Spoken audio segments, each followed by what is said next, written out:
friends, what is up? Welcome back. I'm not going to waste too much time because as you guys can tell, we are doing the mid-year book freakout tag. I have not done this tag in what feels like years at this point, but it has always been my favorite video to watch on BookTube because you get to see where other readers are kind of at in their journey so far in the year, whether that's favorite books, least favorite books, or books that they really want to get to. And it always puts me in the mood for the second half of the year. It gives me that like little bit of energy that I need to hit my reading goal. So I'm really excited to film with you guys today. I'm not going to waste too much time because I actually have quite a few books to talk about. So the first book that I have, or the first question that I have, is best book you've read so far this year. And for me, that is going to be Bury Your Gaze by Chuck Tingle. And the reason why it is my favorite, and this tends to be a reoccurring theme for me, anytime I read a book and I go in with either no expectation, or if I think it's going to be a book that I don't absolutely love, or I know nothing about the book and it ends up being so pivotal to me, that generally is what makes my favorite book of the year. So what Bury Your Gaze follows is our main character, Misha, works in the industry in Hollywood, and he is a writer for some executive, you know, like think of like NBC or something like that. And essentially he has two main characters that he wants to write that are essentially falling in love. The issue is that that would make the storyline gay, and the company that watches, you know, what he's doing is like, hey, you actually need to quote unquote bury your gaze. And the issue with that is Misha is also gay. So being able to see himself represented, because when he was younger, he was watching one of his favorite shows and they did the whole bury your gaze thing, even though everyone thought and knew that those characters should be together. So Misha's like, I'm not doing it. I'm gonna keep them alive. And so this is a horror novel. Essentially, a lot of Misha's past starts coming back and starts haunting him and his friends, people that he is close to, or even people just in his life in general. And it just wasn't what I was expecting, and it ended up being so good. It was poignant, it was funny, it was scary, and it was the type of scary where if you're not into, like, I would say body horror, there's a little bit of body horror in this. It's definitely very like slasher film-esque, like if you put that on page, and I really like those. So this one was just so surprising to me, and that's why it ended up being my absolute favorite. I just was not expecting it, and I read it pretty early on in the year, and nothing has topped it. So for example, I read this on March 19th, and so far up until then and up until now, I have not read anything else that I loved as much as I did that one. All right, so number 2, we have best sequel you've read so far this year, and I'm going to have to give it to Hannah Witten with The Hemlock Queen. So this follows the Foxglove King. If you guys are not familiar with this series, it's the Nightshade Crown series.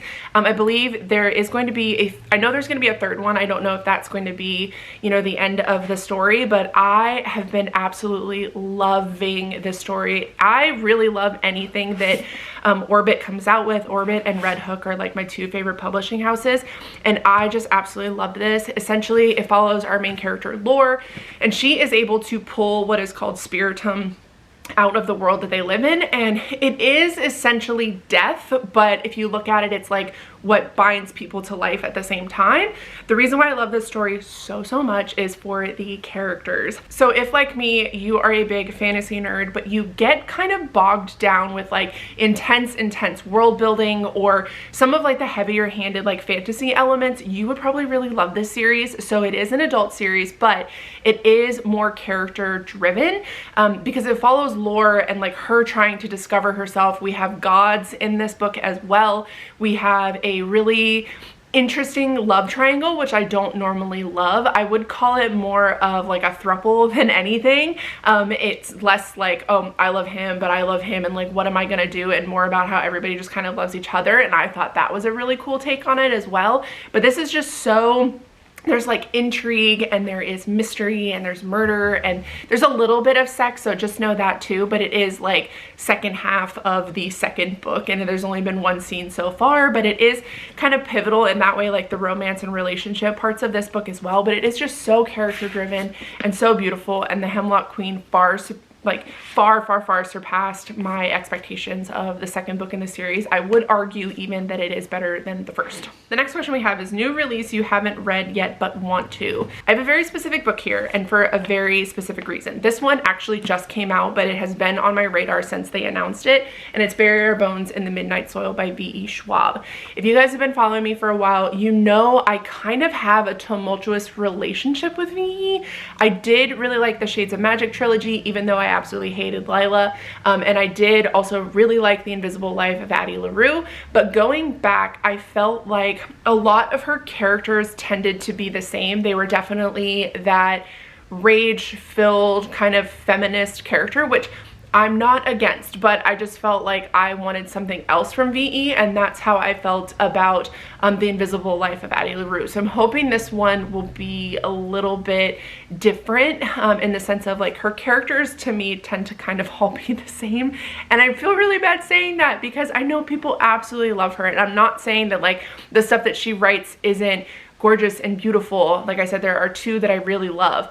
I just wish that they were just like a little bit different. I just find like a lot of her writing to be a little bit repetitive, but then I read The Invisible Life of Addie LaRue and I was like, oh my god, this is what I've been waiting for. This is stunning, breathtaking, absolutely loved it. It was one of my favorite books of the year.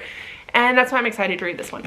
I'm hoping it will get me back in with loving VE, but we'll see. But this is my most anticipated, and I'll let you guys know when I do read it what I end up thinking about it, if I end up loving it or hating it. The next one we have here is most anticipated release for the second half of the year, and it's definitely going to be the Nightshade, the third book in the Nightshade trilogy, or whatever it ends up being, if it just ends up being like a series or more. I'm so excited for the next book in that series. That was a really easy call for me. I just finished the last one and I need to read the next one. Biggest disappointment, and for me that is going to be Onyx Storm. I know people are like online like ripping it apart and just saying like how awful it is and like all of this stuff, but to be truly honest, you guys, it's probably the only book that I haven't been head over heels in love with this year. There's been a couple that have come pretty close to that, but I would say I had such high expectations for that book and was so freaking excited for it that when it did finally come out and I got my hands on it, I just felt like it was really sloggy. I felt like it was definitely very info dumpy. It just didn't sit with me, and like I felt nothing when I was reading it aside from just being purely annoyed, and I feel really bad saying that. Now I am going to pick up the next one because from what I've heard, the most recent one, Onyx Storm, was written more for like the publishing timeline and things like that, and the next book is supposed to be written more for like the fans of the series, but I just really hate like the politics like that. I hate it. I feel like it absolutely just ruined the story for me up until this point. I have a lot of friends that feel the same way. There was just something off about the book. It just didn't flow like it used to, and I felt like the characters are really lackluster this time around. The romance was really lackluster. I feel like the only thing that we got in that book that felt like it was written for us was the romance, and even then it was just very bleh, and it felt like it was put in there just to keep people kind of interested. It had a lot of like traveling and things like that, and it's not hard to follow. It's really not. It was just so freaking boring, and I wish I wouldn't have read it. I wish I wouldn't have started the series, and I wish I wasn't such a fan, but definitely the most disappointing for me this year. The next one we have here is biggest surprise of the year. And this one I got, I think it was like available from the library, and it was available like immediately, like one of the quick picks or something like that. And I ended up grabbing it and went in with no expectations. Like I said, absolutely no expectations. And that would be The Lost Bookshop by Evie Woods. I've never read anything by Evie before. And this book was such a beautiful, magical like hug of a book, even though it has like more intense kind of themes that are happening through it. I absolutely loved it. So essentially it follows three characters, one who lives in the past and two that live in the present, and essentially they are trying, the two that live in the present are trying to find, or at least one of them is trying to find, what's called the Lost Bookshop, and it's like a manuscript for an author that lived, which is our main character, like our first character, in the past. And the way those stories come together, and just like I said, the like whimsy and the characters themselves, like I just thought it was absolutely breathtaking. And like I said, I loved this book so much that I ended up buying it. Like I went out after I finished it and was like, I have to have that on my shelf. So definitely this one was the most surprising for me.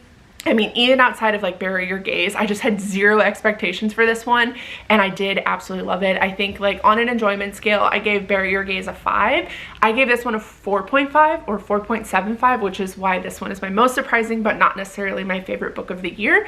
But it definitely could give Bury Your Gaze a run for its money. It was just, it's so breathtaking and beautiful and sweet and like I said, hard-hitting at the same time, and magical and whimsical, and I just absolutely ate this book up.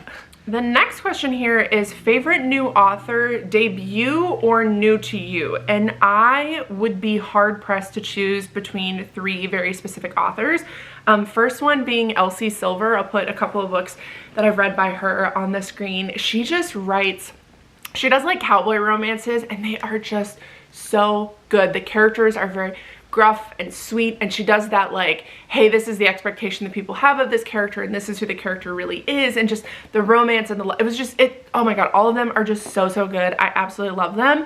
Lila Sage is another one. I read this series this year and immediately bought them. Absolutely love them. Once again, we have cowboy romances. The way that Lila writes is her characters are more, I would say, like sassy and funny and lovable, but like the storylines are also like kind of hard at the same time. Like I absolutely love everything she writes. And then Liz Tomford and this series here, I ate these up. So I started reading these at the end of 2024 and I've blown through all of them. Like the most recent one, Rewind It Back, just came out and I just finished that, and I'm just like reminded every day about how much I love her. Her characters are so unique and interesting, even though they're in like the sports space. Like this is like very like sports heavy romance, but as you guys know, I've been really into like sports romances, and this series, if you guys haven't read it, you absolutely should. I know people don't like the first one with Z, but that's one of my favorites. I think that he is just so cocky and funny and hilarious. But if you are kind of meh about the first one, just keep going. Like the rest, if you don't like him just because he's very polarizing, I understand, but the rest of the guys in the series are probably going to be right up your alley. But I'm a Z girly. I absolutely love that book. So those are definitely the three authors this year that stuck out to me, that I was like, I have found the books and the authors that I will read for forever and ever. The next one is newest fictional crush, and y'all are just gonna have to get over it. I literally don't know what to tell you, but it's Kingfisher. I have read this book. I have listened to the book this year. I absolutely loved it. I love him. I don't care what anyone says. I don't care if it makes me basic. I literally don't care. I absolutely love Kingfisher. I love a man who is broken and trying to do the right thing. I ate this book up, y'all. And the audiobook, holy shit. Like Kingfisher's narration in that book, I would listen. I would fall asleep to that voice every night if I could. His newest favorite character, and that was an easy one for me. It is Opal from Starling House by Alex E. Harrow. You guys know I love Alex. She is hands down probably top 2, top 3 favorite authors ever. She could write me a grocery list. She could write me a play-by-play of what she did during the day, and I would read it and I would find something beautiful and poetic in what she's written. But Opal, oh my god, when I read this book, I described it as jagged, and I still think that is the best way to describe it. It is very like hard-hitting. Like it's not a comfy read. Like it's not vulgar or, you know, doesn't have like a lot of horror. It's definitely a dark book, but I would say it's just more about the characters, and Opal is hands down one of the most beautiful characters I've ever read in a book. Like you guys could not convince me otherwise.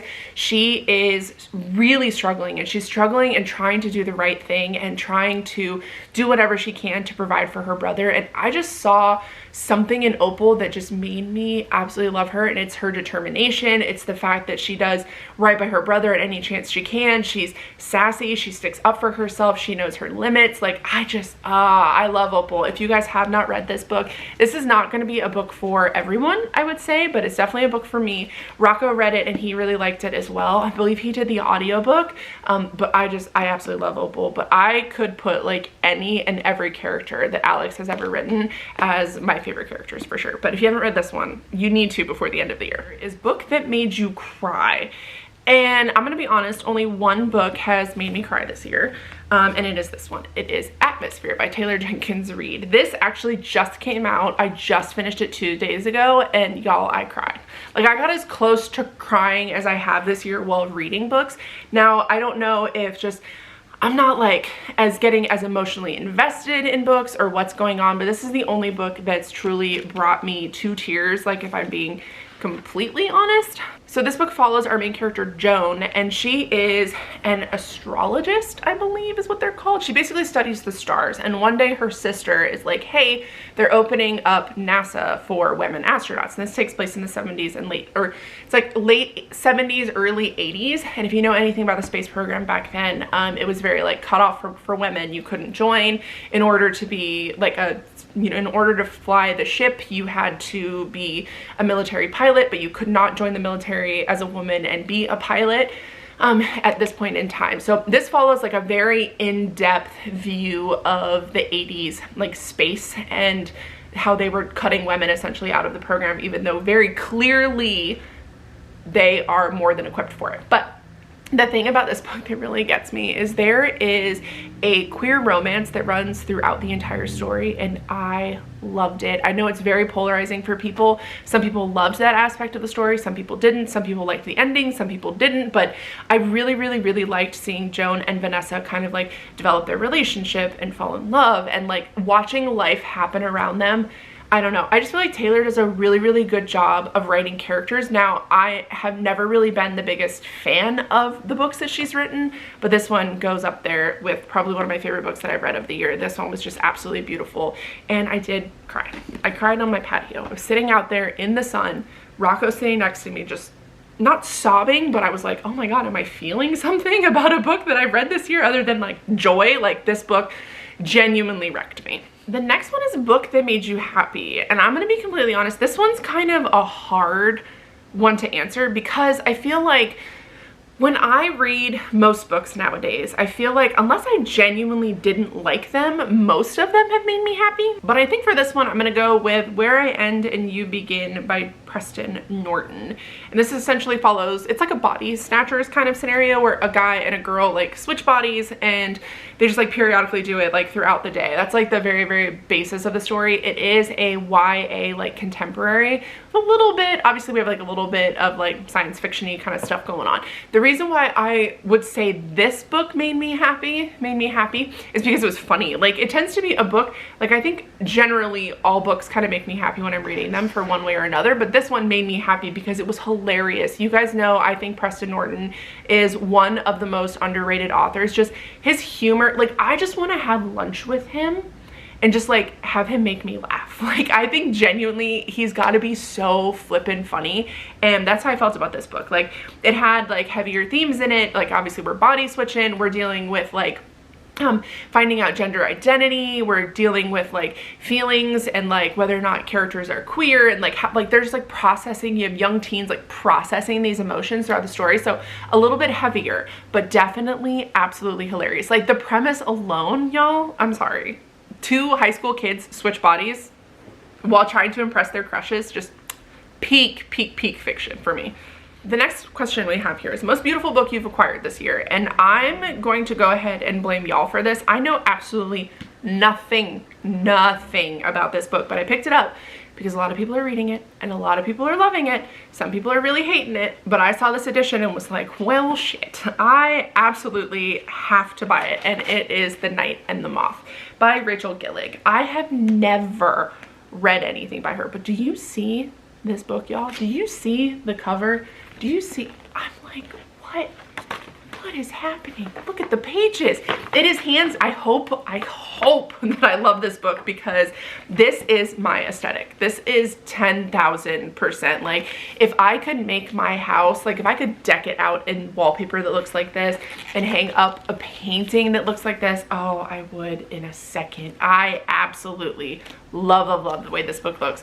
And if I don't like it, I'm gonna be really sad, but at least I'll have an amazing, beautiful edition. This is the Barnes & Noble edition. I'll have this on my shelves one way or another. And like I said, don't know too much about it other than people said it would be something that I would genuinely enjoy. So I'm really hoping and trusting your reviews of the book. And if I don't like it, probably won't listen to any of you ever again. And the last question is, what books do you need to read before the end of the year? That is very simply put, literally everything on my shelves that I haven't read. I went away for a year and a half, came back, and then just suddenly jumped back into buying 10,000 books. So I have quite a few unread books on my shelves that I need to get to. If you guys are interested in seeing like a unread book tour, let me know. We can do some like buddy reads based off of that, whatever that might be. But top of the list here is this one, and it is That Time I Got Drunk and Saved a Demon by Kimberly Lemming. I almost said Christina Lemming. The reason why I want to read this is it seems like so much fun. We are in peak summer right now. It is 78 degrees outside today. We got our patio down. We got the flowers out. I'm wearing red. Like, I'm feeling real sassy and summery. And this seems like a great read for that time of the year. So right now, this is my priority. There are a couple of other books that I'm currently reading that I know I'll be kind of finishing up, and then I will be moving on to this one. This one just, I know it's a series and I know people absolutely love it. And it just, I haven't read anything like kind of, I don't want to call it, I think it's like monster romance, right? Like, I haven't read any monster romances. So this will be my first foray into the genre, and I feel like people said this was a good place to start. So that's what we're doing. This is going to be the summer read. The peak summer read for me is going to be starting my monster romance journey. All right, y'all, so that is it for the mid-year book freakout tag. I want to know down below your best book of the year so far, because everybody wants to know that. Maybe I need to pick it up. And then I want to know a book you're looking forward to in the second half of the year, whether that's a new release or one that you plan on reading. Let me know. But thank you guys so much for watching. I love you so much, and I will see you in my next video.